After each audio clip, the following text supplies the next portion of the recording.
আসসালামু আলাইকুম রহমতুল্লাহি ওয়া বারাকাতু। আপনারা সবাই আপনাদের ড্রাগন গাছে ড্রাগন ফুল আসলে পিঁপড়ের উৎপাদন অনেক বেড়ে যায়।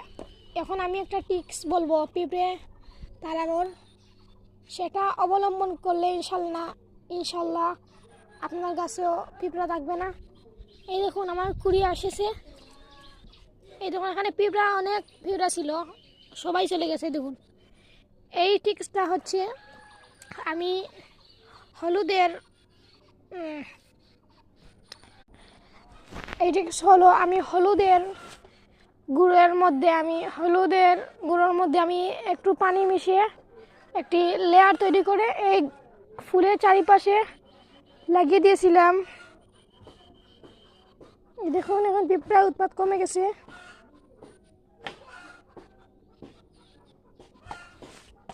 আর আমার চ্যানেলটা সাবস্ক্রাইব করে যাবেন। আসসালামু আলাইকুম।